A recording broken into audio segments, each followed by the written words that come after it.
And we've got everybody present. We welcome our new member, Ken Sweezy. He drew the short straw and he is joining us. And now we are a full complement of a board, which is awesome. And Ken, hopefully you had an opportunity to meet the guys beforehand. All right, so I thought it would be a good idea for us to have Phil Chafing, as you know, all of you guys, with the exception of Ken, although Ken, I know you joined us virtually for the meeting with Phil, know that we're working with Stantec, who is a consultant that we got with a grant to help with economic development. And Lisa and Jim and our town planner, and more recently I have been meeting with Phil to kind of go over the different components of the grant that we're going to be getting some help with. So just so you know, the way that the grant works is you kind of work through and identify what are your areas that you would like to get help in, you prioritize those, and then Phil goes out and tries to see if he can get subject matter experts that we can consult with for, it's very small amount of time, but it's something. And for instance, like facades, or there's helping businesses develop an online presence. He'll get into more of that. I don't want to steal his thunder. But what I thought it would be a good idea is a lot of time has lapsed since Phil originally presented what he was going to be working on with us, and then subsequent meetings with Jim and Lisa and others and myself to kind of get to where we're at the point where we're going to start leveraging some subject matter experts. And I just thought it'd be a good idea for all of us to get on the same sheet of music so we know where we're at with the consultants, with how much work Phil has done, and just kind of level set. Now, just to be clear, I have asked Phil also to join the Board of Selectmen to update them in a couple, I don't know what date I asked for, but a couple of weeks, I think. And just kind of bring them up to speed.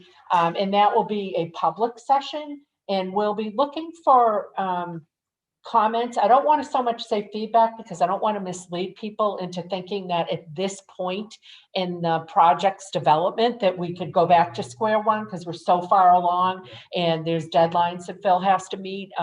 Although there's been a bit of a reprieve given by the state, like a 3-week reprieve. So that's just sort of to kind of let you know where we're at. And much of what Phil is going over tonight, you'll probably hear again at the selectmen's meeting. We're gonna co-post it. I just thought it would be a good way for you guys to introduce yourselves, for people to kind of start getting familiar with this committee and what we're working on, and then also for the Board of Selectmen to get familiar with you guys. You said you get out a date?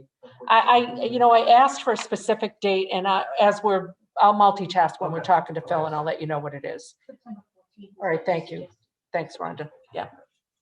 Okay, with that, Phil, if you want to take it away, I'm sorry to torture you with all of that. No, not at all. Good evening, everyone, and thank you very much for inviting me to join your meeting tonight. I appreciate it, and glad to be with you all again. I have just a brief presentation to walk through, a little just recap again of the program, which Laura has already kind of talked a little bit about. But the main point of tonight is to really focus on the draft list of recommendations and talk a little bit more about those, and hear from you to make sure that we're on the right track, see if you have other information that can help us to refine these as we go forward. So I'll just move quickly through the first set of slides here. I want to just provide a brief background, as I know, Ken, that you are new to this, but just as a recap, which Laura already covered, this is a planning grant. So the funds that Hanson received are going towards developing this rapid recovery plan for the South Hanson Village area, and the implementation of the projects that are recommended within the plan. That is, another separate phase of work. And so what we are doing here is to outline what the priority projects are. And in that description, it does identify potential funding sources and provide the information that will help the town and others to make those applications for funding assistance. So, to be clear, this is a planning grant to kind of identify what the needs are for this area, what we think the recommended projects are. And then the next step after the completion of this plan is to actually then apply for that funding and to implement those projects. Hanson's one of 120 different communities doing this across the Commonwealth, 43 that are of a similar size as Hanson. So DHCD is getting a lot of information about what are some of the common challenges and needs that downtown and commercial areas across Massachusetts are facing. And so they are aware of that. They're looking at their funding programs. They're helping us to better understand the use of ARPA funds and EDA and funds and some others that I'll talk a little bit more about at the very end, to help get these projects implemented. That's ultimately what we want to do. And as I said, this planning process is to help make sure we have a shared set of priorities. Quick refresher of our study area. We've called it South Hanson Village, at least for this effort, the area around the MBTA commuter rail station from about Elm Street on the west to, just short of High Street on the east. So this is the commercial area that we're focused on for the purposes of this. We started this process back in the spring with a pretty intensive diagnostic phase, and that's where we were really identifying some of the needs and sharing that information with the state. As Laura mentioned, we had met in early June with a joint select board and EDC meeting to present the findings of that. Over the summer, we've been developing this list of project recommendations. We have 3 consultations coming up with our subject matter experts to get into a little bit more detail on a couple of those priority projects. And then we'll be developing the documentation for the draft and the final plan over the next month and a half, aiming for an October 8th final submission. So the heart of what I wanted to talk with you about today is the draft project recommendations that we've developed through this process. And they largely fall into one of these 6 categories here. So the focus of this planning grant is on COVID recovery. And so part of it is specifically for small businesses, and that's looking particularly at revenue and sales, tenant mix, administrative capacity, but also kind of the things that support small businesses. So there are physical improvements considered in this to help small businesses, engage with their customers, bring people to these commercial areas, and all of that. So it's not just economic development per se. There's definitely a physical component too. And so those are all kind of woven together. One of the first kind of overarching recommendations, which doesn't fit neatly into one of those 6 boxes, is just to kind of make sure that there's a shared understanding of the role and the purpose of the South Hanson Village area in the context of the entire town. This planning grant is just sort of narrowly focused on the South Hanson Village area, but it's one of several commercial areas in the town. And we want to make sure that there is a shared understanding of that, both at the town level with, between the EDC and the select board and the various department heads, but then also more broadly with the community of kind of the role of this, because that begins to then influence the types of projects and the amount of investment to make in this area based on kind of what the role is in the larger town. So our first set of recommendations under that kind of 6 square rubric is around public realm. So largely public investments in public infrastructure to help support the businesses there and to create the kind of environment, to make it a more appealing, more functional place, not just to catch the train or to drive through, but also to walk and bike through, to connect through some of the natural resources nearby. And so our first couple projects here are about improving the pedestrian environment, looking specifically at some of the sidewalks near the station and how people can access the station in ways besides just driving, particularly for people who are living close enough to the station. And then looking at other infrastructure upgrades. We know this is an area that has a lot of natural constraints, wetlands and stormwater and wastewater constraints and things like that. So really understand, where are those systems today? What kind of capacity is available? And then what are the types of infrastructure upgrades that might be needed to support growth? And that's where that townwide vision really comes in, to make sure that we're aligning the public investment in infrastructure with the type of growth that the town wants to see here. We don't want those to be, way out of whack and not coordinated with one another. And then also thinking about how this area connects to the broader town. So pedestrian bicycle connections up to Liberty Street and the Plymouth County Hospital site, thinking about connections from Main Street to some of the nature trails and the Bay Circuit Trail around Burge Pond.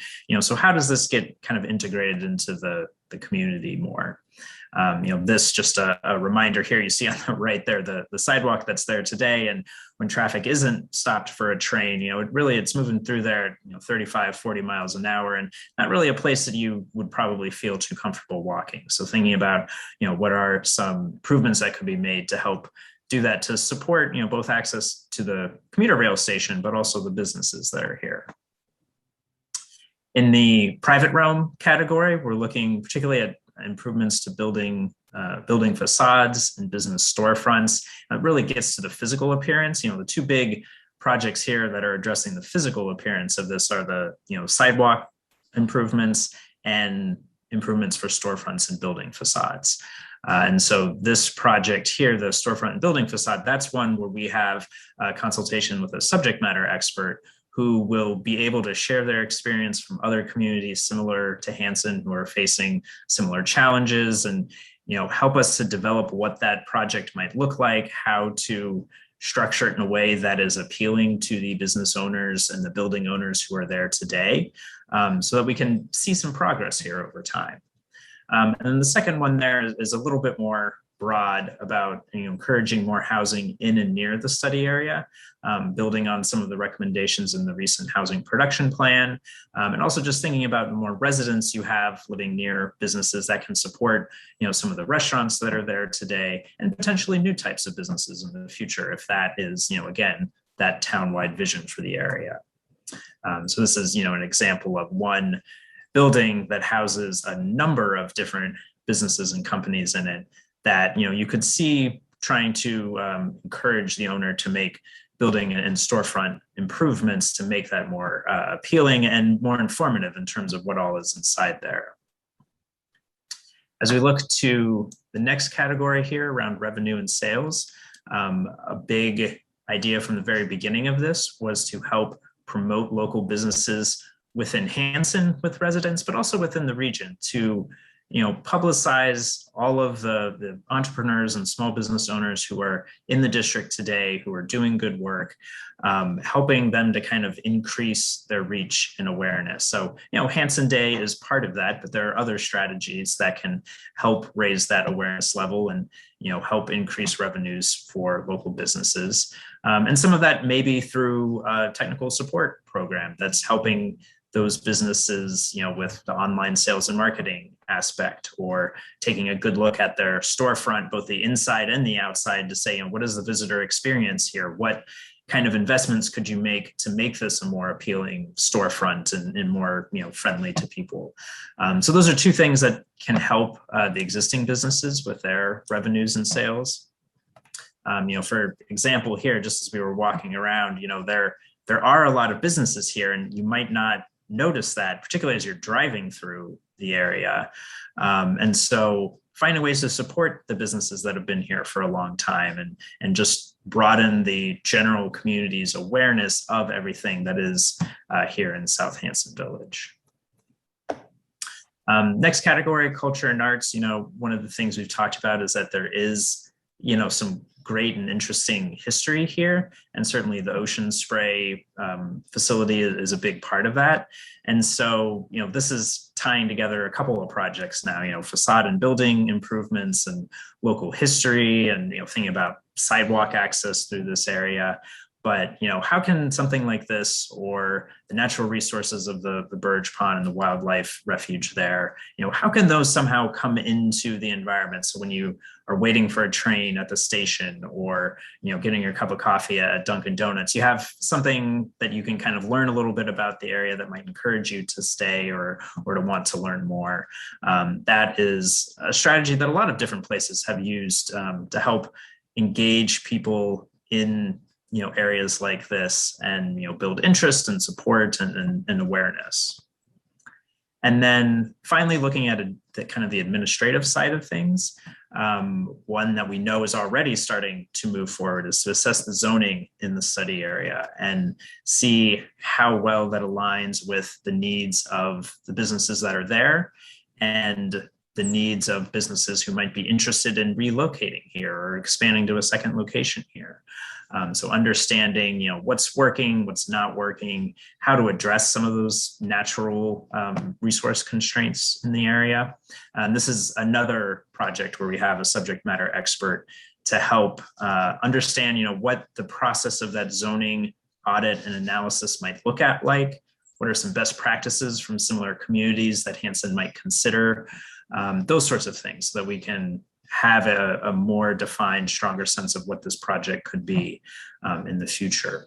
So I believe, so that's our list of draft project recommendations. So I want to stop there and just see if anyone has any questions or comments about any of these projects, how they fit together, more information that can just help us add more detail and strengthen these for future funding applications, anything like that.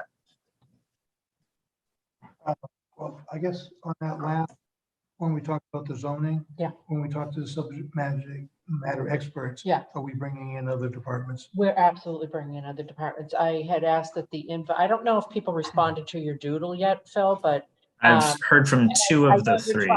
I know you're trying mightily, but yes, planning and ZBA, and then, Kevin's doing double duty as planning and EDC, and ZBA. So that's, those guys have been asked to participate. And I don't know who else. Did we ask anybody else, Lisa?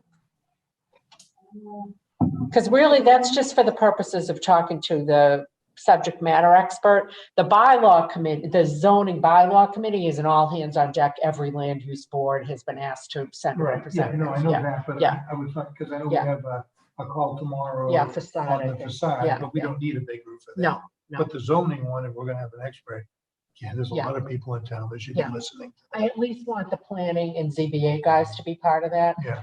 Just because I was thinking that they're the ones who logically are going to have the most questions and probably have the most insight. So I'm putting that all on your shoulders, Kevin. But thank you for mentioning that, because one of the things I did want to think, Phil, I think at this point, I'd really like to try to be inclusive of a wider swath of the Economic Development Committee and the SME meetings. Now that we've kind of refined and whatever, I'd like to get that like more of a holistic perspective from people. So like Jim and I are going to be on the facade one, Kevin will be on the zoning, and I think the other one is with the small business development. The local business promotion, yes. Yeah. I would like to be on that from the Hanson Business Network perspective, but I'd like somebody else from the committee on that if somebody feels so inclined. I don't know if anybody feels like a particular yearning. Small business owner. Kevin can't be the yeoman for everything. I get you on that one. Well, Dan said he wouldn't mind doing that I don't one. mind sitting on that one. Okay, all right. So we'll loop you in on that one. Does this all make sense to everybody? It's a lot of different moving parts, and some of them I think are going to be more low-hanging fruit, like the helping the businesses with a website presence, or with some ideas about that.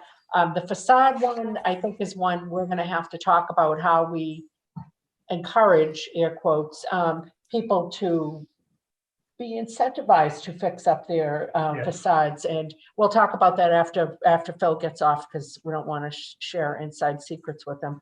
But did anybody have any questions for Phil as far as next steps, or where we're going, or anything like that? I don't know. I think I just because I've been working with Phil for a while now, it's kind of like hurry up and wait right now. We got a lot of information flying. But at the end of the day, once we finish this process, then we're going to have actionable items to really get in down and dirty. So it may sound like there's a lot of talking, but there's a lot of work that needs to be done so we can actually do our jobs. Yeah, I think the action plans are all going to come out of these SME discussions, Yeah. where they're going to say, okay, if you want to do the facade thing, here's your next 10 steps that you know, think about this, think about that. Here's some places you might be able to get grants. And then that's going to be, you know, on us to really move it forward. Phil, any other sage words of wisdom or insight or advice? Well, that was a great point. For each of these projects in the report, DHCD has given us an outline, sort of a project description or a kind of a matrix of information that they're looking for. And so for each of these projects, we're going to be identifying things like, you know, who are the responsible parties, what are potential budgets and funding sources, you know, what is the process and the action steps that, you know, the town or other, you know, partners need to take. And so that all is going to be provided for each of these projects, again, with the idea that that information then is able to be directly translated into, you know, funding applications and different opportunities as they become available. And so each of those projects will have that type of information, as well as, you know, as you mentioned, kind of supporting case studies and the 3 subject matter experts that we're working on the zoning, the facade improvement, and the local business promotion project, you know, as part of their work with us, in addition to this hour-long consultation where they, you know, learn more about the district and its strengths and what are some of the challenges and what we're trying to achieve with this projects, with each of the projects.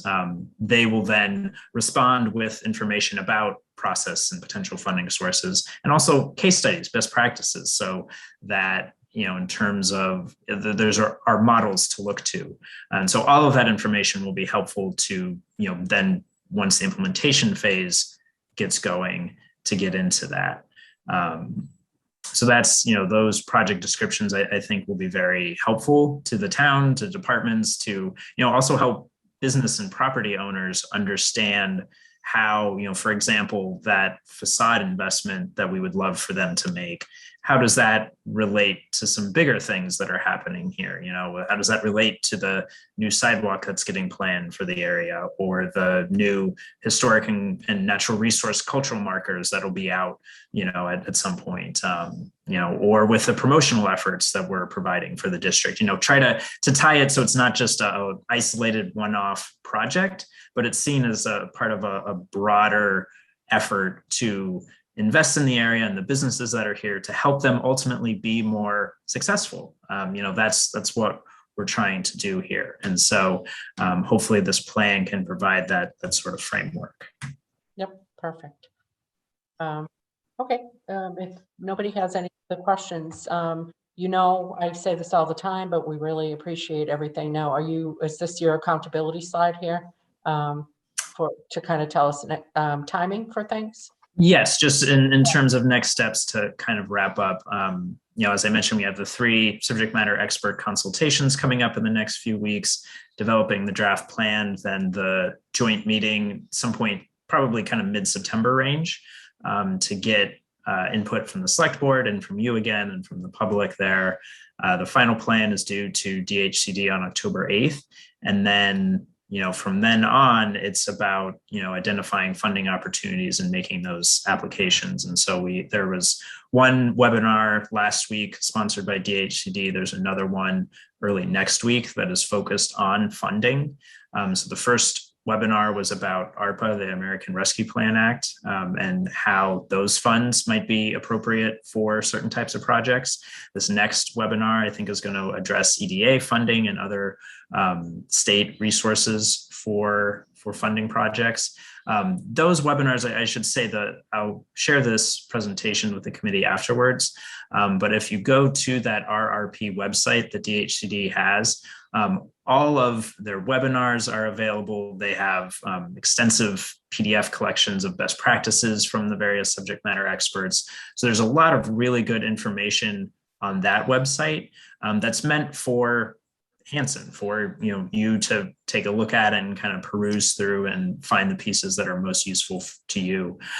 So those funding webinars in particular could be good resources to just check out and kind of understand how that relates to this process. And hey, Phil, can you send that link to Rhonda so she can share it with everybody? Yes. Mhm. Okay. All right, great. Absolutely. Yeah, that's awesome. And I think that would be helpful. And anytime you run across anything that you think would be a good resource for us to just take a gander at, lay it on us and we'll share it and we'll take a look at it and see, Well, you know. that RRP website is a wealth of resources that is probably slightly overwhelming at first. But I think to kind of bookmark that and the resources on there, there's a lot that you can come back to at the appropriate time. A number of webinars by different subject matter experts on a variety of topics, small business support, public realm improvements, different types of facade programs, things like that. It's all on the website. So it's a really good resource that DHCD is offering as part of this planning grant. So definitely encourage all of you to take a look at that. Okay, awesome. Thank you so much, Phil. Anything else? Any questions or? All right, thanks, Phil. Thanks again for making yourself available. And just to circle back on the joint meeting, we're tentatively going to be scheduled for the 14th of September. And I've asked to have you placed on the agenda, and I have no reason to think that our chair won't place you on the agenda, but I'll certainly let you know if that happens. But I did mention that we've got a deadline associated, so time is of the essence. And as you had mentioned too, I know there's a lot going on with preparation for town meeting as well. Yes. So lots going on at the same time. But I think it would be great to be able to be on the agenda, share this information, get additional feedback for this. So we're looking forward to it. All right, awesome. Thank you, Phil. Thanks. Appreciate All right. it. Thank you again for your time. I really appreciate it. And after I send this around, if there are any additional comments or questions that come to mind, please feel free to reach out to me.